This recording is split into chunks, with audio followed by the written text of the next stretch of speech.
Então, bom dia oficialmente a todos. Começamos aí hoje a aula 13 do caderno 4 da frente de História Geral, que fala sobre a Revolução Francesa, né? Que é um momento importante da história da humanidade, até porque esse momento marca o início, digamos assim, da Idade Contemporânea, né? O início, cronologicamente falando, da Idade Contemporânea é a Revolução Francesa, particularmente o dia da tomada da Bastilha, a prisão lá onde o rei, em tese, né, mantinha seus inimigos políticos, né? Na verdade não mantinha, tá? Como nós veremos. Dia 14 de julho de 1789. 14 de julho de 1789. Eu repito, esse tema é recorrente em vestibulares, cai muito, né? Então é importante que vocês aproveitem essa aula. Já estou encomendando a lição aqui. Façam o resumo do texto teórico da aula 13, Revolução Francesa.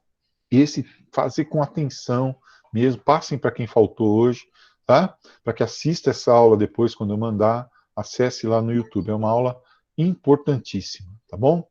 Vamos aproveitar entre nós hoje, né? Honradamente a presença de John Lennon, né? O Caio está entre nós.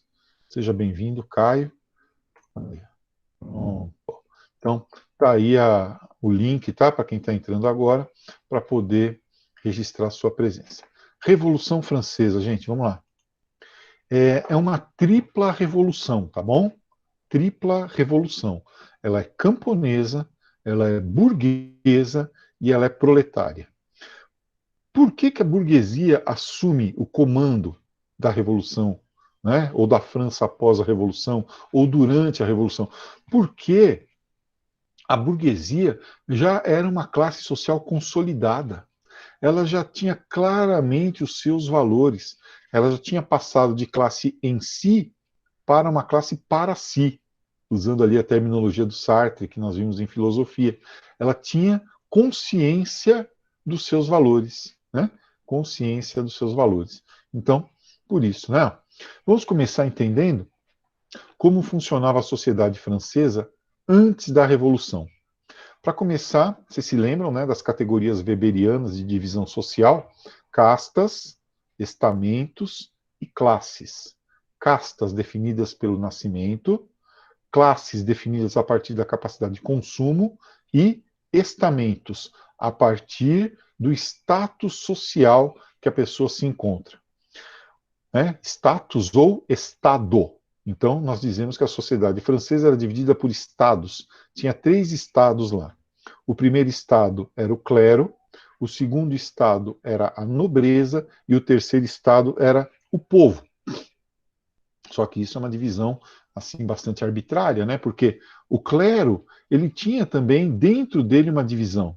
Tinha o alto clero, né, que eram os príncipes da igreja, cardeais, bispos, abades, pessoas que viviam ali uma vida de fausto, de luxo, muito parecida com a vida da nobreza, né? Muito parecida com a vida da nobreza. Por outro lado, havia o baixo clero, os padres, os curas de aldeia, que levavam uma vida muito parecida com a dos seus paroquianos. Esses padres, inclusive, vão ser insufladores da revolução, né? Muitos deles. Tá? Então, tinha essa divisão no clero. A nobreza também tinha uma divisão. Tinha a nobreza da espada, tá? Que era a nobreza antiga, medieval, e tinha, que vinha desde os tempos medievais, né? Que tinha conquistado seu título em campo de batalha, título de nobreza, e tinha a nobreza togada, que era a nobreza da toga, pessoas que tinham comprado seus títulos de nobreza. Burgueses enriquecidos que compravam títulos de nobreza até para poder participar, né, dos privilégios reservados à nobreza no Estado absolutista. Então tinha aí uma divisão também. Esses 2 estados, clero e nobreza, não pagavam impostos e eram donos da maior parte das terras da França, inclusive das melhores terras. Participavam do festim do Estado, né? Viviam lá perto do rei Luís XVI, né? Que era um rei fraco, falar a verdade. tá? E havia o povo. O povo, pessoal, era, então, com esses três grupos, né? Os burgueses, que levavam uma vida complicada, porque os burgueses precisavam sempre pagar impostos, né? Os burgueses não tinham acesso às benesses do Estado, não exerciam cargos públicos, não podiam ser oficiais do Exército, das Forças Armadas. Tudo isso estava reservado para a nobreza, cargos diplomáticos. Além disso, nós tínhamos lá e pagavam impostos, né? O proletariado urbano, que estava concentrado em duas cidades, basicamente, né? O proletariado, duas ou três, né? O proletariado urbano lá da França estava concentrado em Lyon, Paris e Marsella, o que facilitava a sua mobilização. Lembrando que Paris é a capital da França, né? Então eles estavam ali pertinho do poder. Isso já deveria levar vocês a refletir, por exemplo, sobre a mudança da capital do Brasil, do Rio de Janeiro para Brasília. Né? Quer dizer, você isola o político lá no Planalto Central.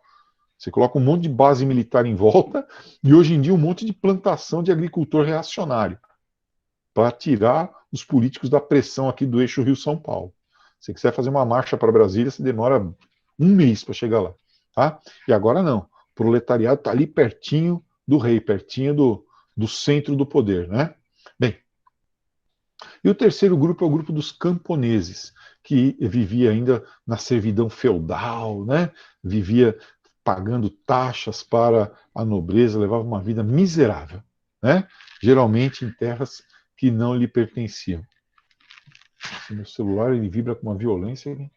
Bem, aí, vamos para frente, né? Olha lá, sociedade estamental. Aqui um retrato dessa sociedade, né? O terceiro estado aqui, carregando o primeiro e o segundo estado nas costas, né? Uma sociedade, então, de ordens, em que todos os privilégios estavam nas mãos da nobreza e do clero. O clero é o primeiro estado, a nobreza o segundo, mesmo com essas divisões, né? A nobreza togada com interesses mais burgueses e a nobreza da espada com interesses mais próximos aos interesses do rei. Tá? Bem, esse aqui era o rei. Esse homem era um banana. Tá? Luís XVI.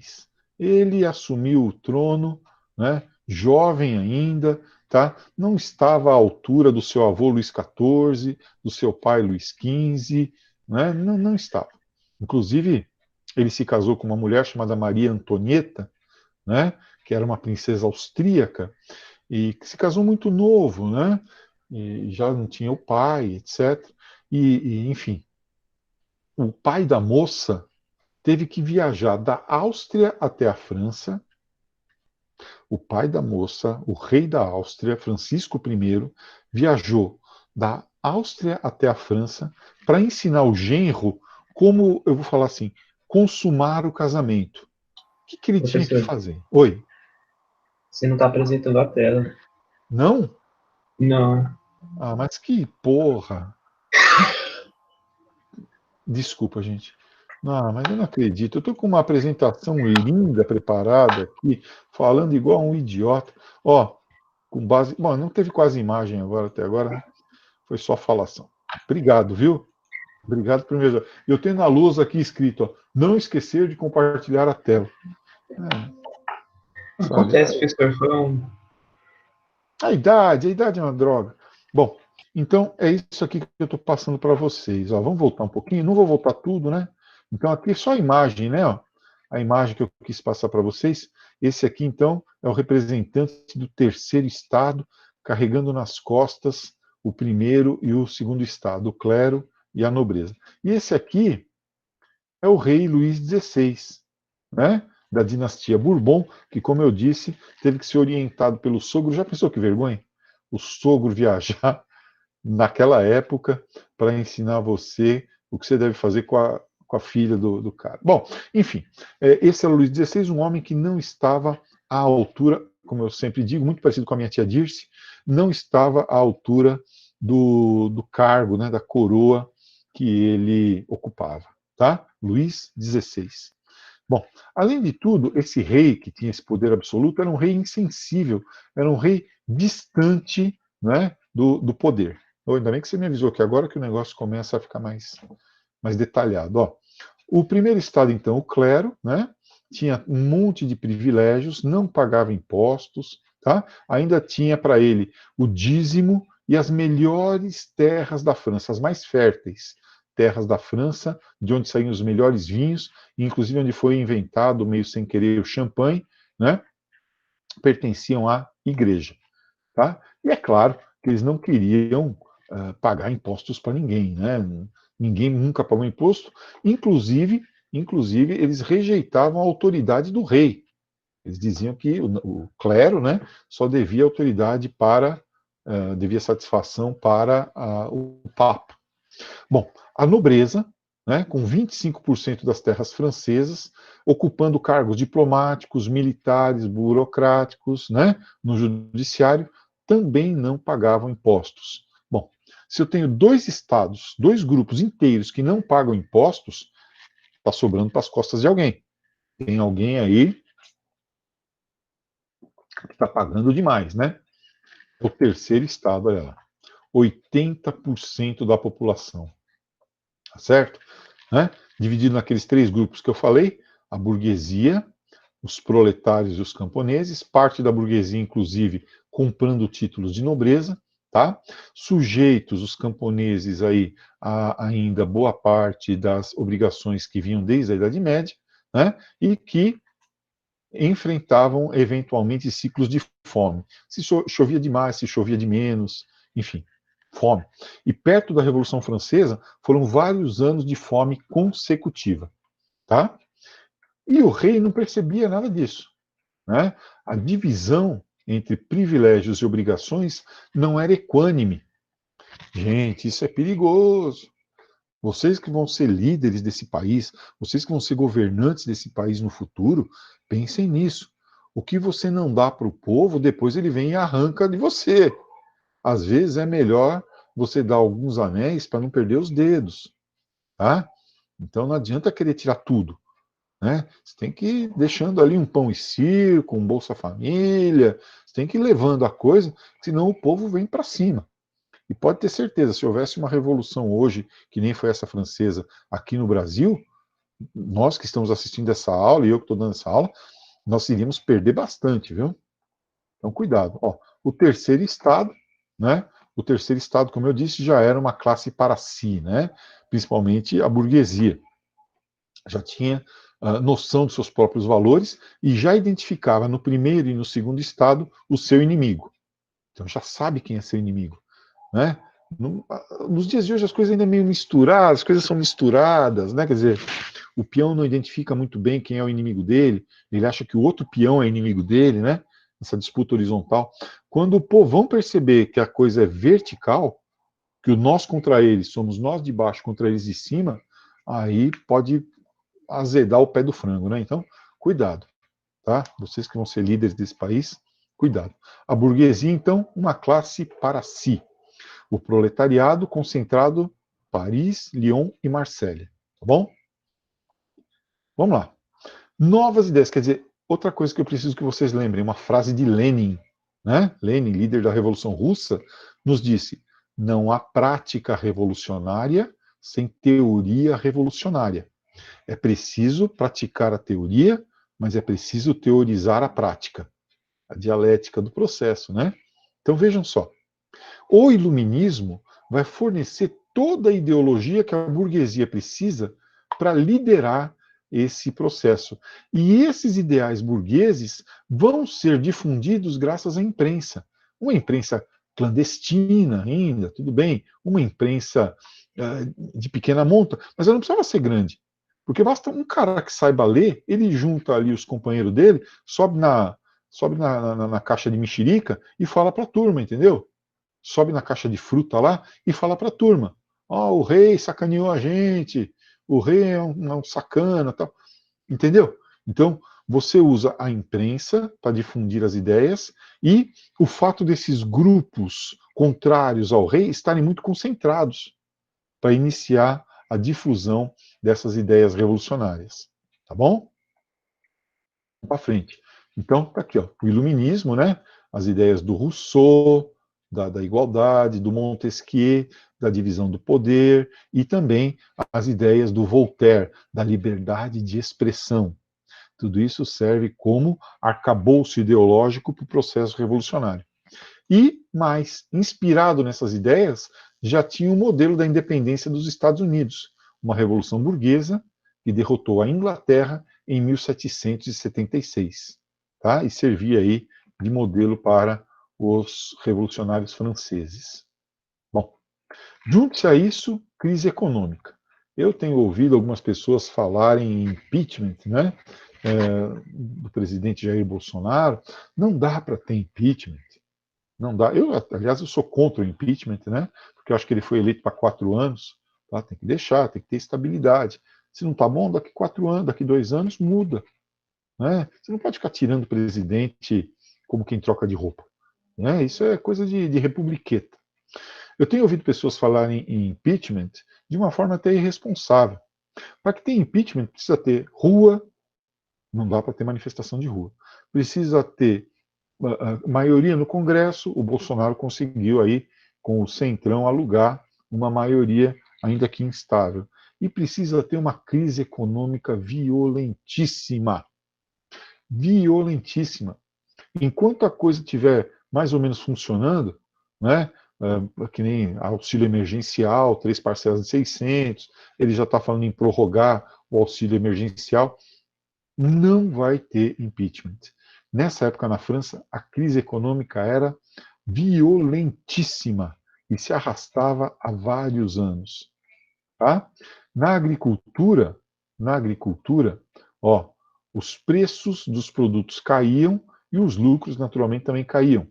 Sobretudo desses dois produtos importantíssimos, o trigo, do qual se faz pão, né? E pão é dólar, como diz o Ciro Gomes, né? E o vinho, que era um produto de exportação lá da França. Por quê? Ó? Tempestades que proporcionavam, então, perda de colheitas. Ah, mas aí sobe o preço. Ah, só que quando sobe o preço, o peão não come, né? E aí você fica com medo de passar fome. Será que eu vou ter comida amanhã? É a psicose da fome. E aí você parte por tudo ou nada, tá? Então, vamos lá. Agricultura em crise. A indústria também em crise. Porque Luís XVI assinou um tratado com a Inglaterra, parecido com o tratado que a Inglaterra tinha com Portugal, né? O famigerado Tratado de Methuen. Isso foi em 1786. A Inglaterra trocava tecidos, ia trocar tecidos por vinho, né? Mais ou menos o que aconteceu com Portugal, né? Tratado dos panos e dos vinhos. Só que a França é um país maior do que Portugal. A França tem uma outra história, né? Digamos assim, de concorrência, de rivalidade com os ingleses. Não se esqueça da Guerra dos 100 Anos. De tal forma que a França já estava se industrializando, 200 mil pessoas ficaram desempregadas graças a esse Tratado de Idem, tá? Que acaba não sendo Éden coisa nenhuma, acaba sendo um inferno para os proletários, para os sans-culottes lá da França. E o rei? O rei não percebia nada. O rei era insensível, tá? Olha aí, ó. O rei o rei, em função desses impostos que o primeiro e segundo estado não pagavam, e as grandes despesas da corte, baile, banquete, caçada, aquela corte numerosa, né, acabava gerando um déficit enorme. Quer dizer, a França gastava muito mais do que arrecadava. Há também uma questão que são as guerras desastrosas da França, né? A Guerra do Palatinado, em que o lado francês perdeu, lá na Alemanha, a Guerra da Sucessão Espanhola, em que o lado inglês ganhou e o francês perdeu, a Guerra dos 7 Anos, que a França perdeu para a Inglaterra, perdeu o Canadá, né? Ficou só com a Louisiana. Também nós temos a Revolução lá dos Estados Unidos, que a França ajudou os Estados Unidos, mas não se beneficiou de nada por isso, né? Em nada por isso. Então, mesmo quando ela ficava do lado vencedor, ela não ganhava nada. E isso gera muita despesa, tá? De tal forma que ninguém mais queria emprestar para o rei. Essa pessoa aqui é Maria Antonieta, esposa de Luís XVI. E aí eu preciso fazer uma pausa para deixar uma indicação de filme para vocês. O nome do filme, exatamente, Maria Antonieta.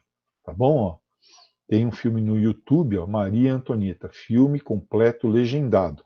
Né? Seria legal, legal, é um filme mais ou menos moderno, né, se vocês pudessem assistir. Tá? Aqui já fala. Vamos deixar passar essa legendinha aqui. Ó. O filme baseia-se fielmente em documentos históricos autênticos. Então vale a pena, né? Relatórios oficiais, correspondência diplomática, minuta de processo. Os próprios diálogos são retirados das falas de Maria Antonieta. Tá? Então, é o filme aí, Maria Antonieta, dos diários dela, né? Então, eles registram aí como era a França, aqui é na hora que ela vai morrer, né? Ela morre guilhotinada, né? E aí vai mostrando a vida dela na corte, como era, a corte francesa, o Luís XVI, o pai dela, né, o Francisco, ele meio atrapalhado para, digamos assim, para consumar o casamento, e assim por diante. Tá bom, pessoal? Então, quem puder, eu vou deixar o link depois, assista o filme Maria Antonieta, tá? Bom, terminada esta pequena pausa, podemos voltar aqui para a nossa apresentação. A Maria Antonieta não tinha a menor noção do que estava acontecendo. Nada, nada, tá? Olha aí, ó. Era a insensibilidade dos Bourbons. Vocês devem lembrar daquela frase, né? Chegaram para ela e perguntaram: Madame, o povo não tem pão para comer. Ela falou: eles não têm pão, que comam brioches, né? Que é um tipo de pão muito mais caro. Não tem pão, comam Dunkin' Donuts. Não dá, né? Certo? Então, eles eram insensíveis, eles não percebiam o que estava acontecendo, os Bourbons, tá? Bom, foi então nomeado, o rei nomeou um cara, né, um ministro da Fazenda, o Turgot, um grande fisiocrata, né, um grande economista, para tentar resolver os problemas fiscais lá da França. Ele tentou ó, liberar o comércio de cereais, tributar proprietários, e já não vai dar certo. Isso é coisa de comunista. Olha lá, tributar os proprietários, né? E é claro, a nobreza e o clero não aceitaram isso e fizeram aqui a chamada revolta dos notáveis, ou revolta nobliárquica, o que sinalizou para o terceiro estado que havia uma divisão na elite e que era possível entrar com uma cunha ali, né, para forçar o rompimento desse grupo, tá? Então aí um problema para ser resolvido. O Turgot foi demitido, tiraram o sofá da sala, né? Tiraram o sofá da sala. Ó, tua mulher te traiu no sofá, o cara vende o sofá, né? E não resolve o problema. E ali o Luís XVI tentou nomear esses outros caras, ó, Necker, Calonne, Brienne, todos eles maravilhosos economistas, mas que não conseguiam convencer o rei e os nobres de que eles precisavam aceitar algumas reformas para não ser derrubados. A situação de anomia, a situação de distanciamento entre a realidade e o governante era muito grande. Claro, num sistema absolutista, em que o poder é concentrado nas mãos do rei, ele era o culpado de tudo, né? Diziam que ele era o culpado de tudo. Tentaram organizar um caderno de queixas, né, apresentado pelos estados e tal, reclamando até dos gastos excessivos da princesa Maria Antonieta, mas não adiantou nada. O jeito, então, foi a revolução. O rei, para tentar resolver os problemas e mostrar para o povo, né, o que estava acontecendo, e talvez, né, tentar jogar um estado contra o outro, forçando que o primeiro e segundo estado pagassem impostos, convocou essa assembleia aqui, os Estados Gerais. Então está o rei aqui, né, o pessoal presidindo os trabalhos e os representantes dos três estados aqui. O voto nos Estados Gerais, primeiro que era uma assembleia consultiva apenas, ela não tinha poder de decidir nada, e o voto era por estado, então dava sempre 2-1, né? Os privilegiados, clero e nobreza, 2. O povo, 1. Então, esses privilegiados sempre ganhavam. O terceiro estado muda essa composição e faz o voto ser por cabeça. Tá bom? Ó, faz o voto ser por cabeça. Maio de 1789, a Revolução em julho. Maio, junho e julho. Ó, tá? Em 17 de junho de 1789, né, o primeiro e segundo estado se retiram dos Estados Gerais e o terceiro estado se coloca em Assembleia Nacional, decide radicalizar. Né? É a primeira fase, então, da Revolução. Tá? A Assembleia Nacional, ou Assembleia Constituinte. Eles querem votar uma Constituição para a França, porque a França até então não tinha Constituição. Tá bom? A França não tinha Constituição. Vamos lá? Assembleia Nacional Constituinte. O rei decide, então, encerrar os Estados Gerais, fecha a sala de Estados Gerais, o primeiro e segundo estado voltam para os seus locais de origem, o terceiro estado, um belo dia, decide se reunir no dia 20 de junho e percebe que a sala de reuniões está fechada. Eles vão numa outra sala, a sala de Jeu de Paume, o jogo de pela, que é aquele jogo parecido com squash, né, com squash, só que sem raquete, né, jogado com a mão, com luva, né, e se reúnem lá e fazem um juramento nessa sala, que é a única que estava aberta. Não, academia, né? Não vamos nos separar enquanto a França não tiver uma constituição. Corre o boato de que o rei vai mandar prender todo mundo. A situação se radicaliza. E, para libertar as pessoas que supostamente o rei tinha mandado prender na Bastilha, né, na sua fortaleza lá em Paris, os revolucionários vão até a Bastilha e libertam a Bastilha, tomam a Bastilha. Os militares que estavam lá, a guarnição, se juntam aos revolucionários. E aí você tem o povo em armas pertinho do rei. Ferrou. É a revolução começando para valer. Tá? 14 de julho de 1789. O pessoal do campo, quando ouve falar que lá em Paris o povo tomou o poder, parte para cima dos proprietários e começa a matar proprietários e pôr fogo nas propriedades, pôr fogo na documentação, né, de posse. Então, em 3 dias, aí, em pouco tempo, né, eles acabam fazendo a reforma agrária na marra. Tá? Quem não conseguiu fugir, era da nobreza, foi morto aí, ó, agosto de 1789. Os girondinos que estavam no poder tentam responder a isso com a Declaração de Direitos do Homem e do Cidadão. Quer dizer, a revolução está saindo do controle. Os membros da alta burguesia que compunham o partido dos girondinos, que vinham da província da Gironda, fazem essa declaração aqui, que é uma declaração basicamente burguesa, né? 26 de agosto, né? Liberdade de expressão, propriedade individual, liberdade perante a lei, tá? Então é uma declaração basicamente burguesa. 1790, né, os clérigos, o pessoal do primeiro estado, né, é obrigado a se enquadrar, a se submeter. Tá?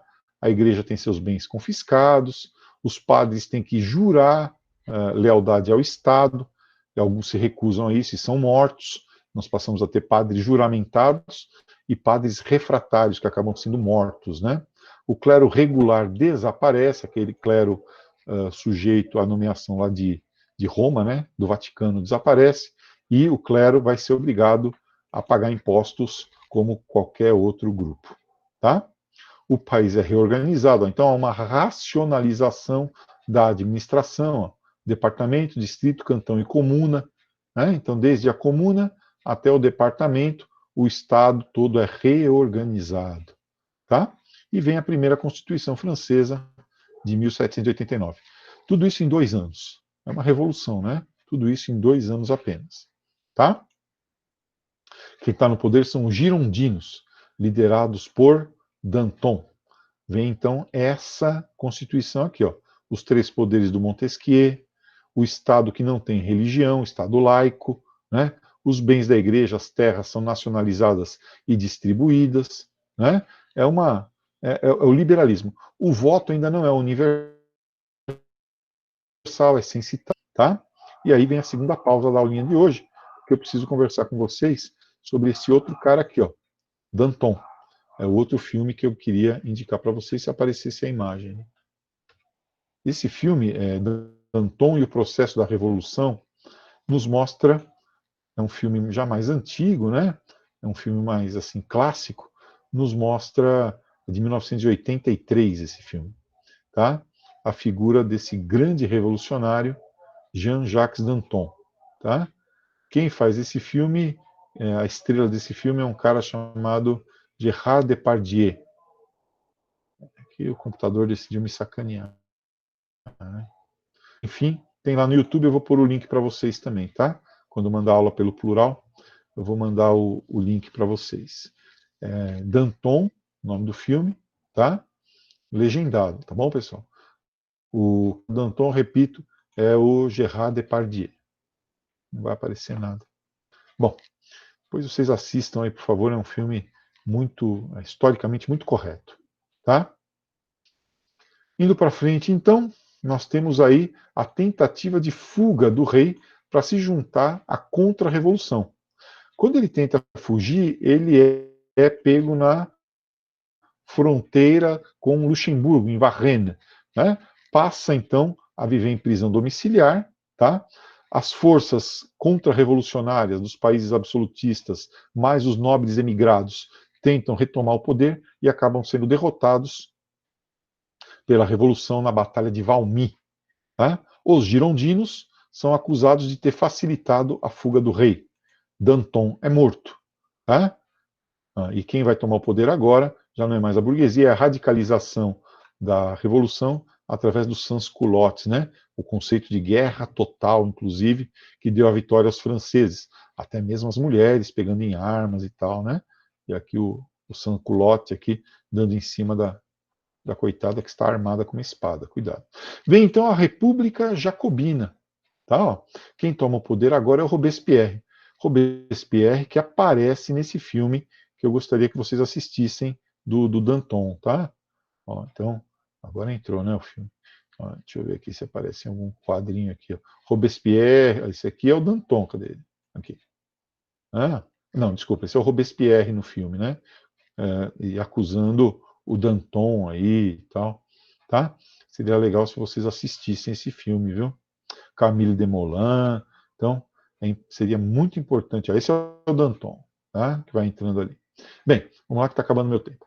As forças políticas então estão rodando, né? Os girondinos estão saindo do poder e os jacobinos estão assumindo agora o poder com o Robespierre. O pântano, que é aquele que fica dentro, o centrão, às vezes apoia um ou outro, sempre de olho num cargo, né? Os jacobinos são à esquerda do grupo e os girondinos à direita. Bem, o Robespierre primeiro acaba com os girondinos, que eram moderados, cujo principal líder era o Danton, e ele acaba morrendo. E os jacobinos, liderados por Marat, l'ami de peuple, o amigo do povo, e por Robespierre, Jean-Marie Isidore de Robespierre, são os radicais, né? Os caras que vão colocar o terror vermelho aí para valer, tá? Eles acabam, inclusive, executando o rei e Maria Antonieta em 1793. Robespierre, inclusive, manda matar os próprios jacobinos, que ele achava que eram menos revolucionários do que ele. Olha aqui, ó. Então esse aqui é o Danton, esse aqui é o Marat, e esse aqui é o Robespierre, né?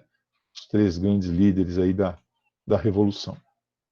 Olha aí, ó. O objetivo dos tribunais revolucionários do Terror Vermelho é punir os traidores, certo? Através da guilhotina. Guilhotina que é uma democratização da forma de morrer. 91, uma Constituição, 93, outra Constituição. O voto censitário é substituído pelo voto universal. Os direitos passam a ser mais populares, digamos assim, e a felicidade, né, colocada como finalidade do governo, levar felicidade para o povo, tá?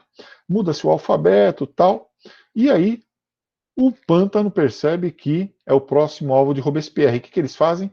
Organizam um golpe contra Robespierre. Sequestram Robespierre, levam ele para o campo de Marte e no dia 9 do Termidor, dia 9 do mês do calor, né, que é julho, lá no hemisfério norte, matam Robespierre.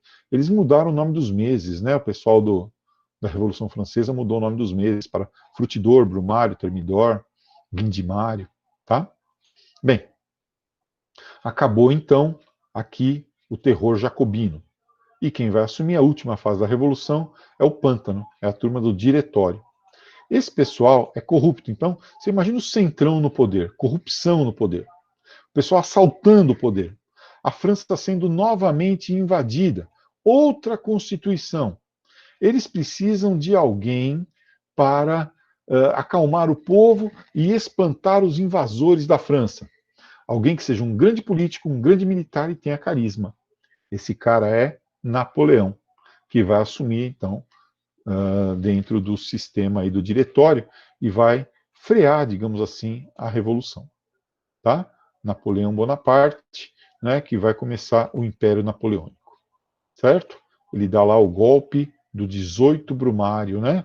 Novembro, né? Mês das brumas, mês da cerração, mês da neblina. 10 de novembro de 99, ele dissolve o diretório e estabelece o consulado. Começa então o período napoleônico e assim acaba a Revolução Francesa. Aí e o Robespierre, que o Danton comendo aqui atrás. Bem, é isso, tá, pessoal? Eu sei que vocês agora têm outro encontro aí para encerrar o dia. Então, alguma pergunta, alguma colocação?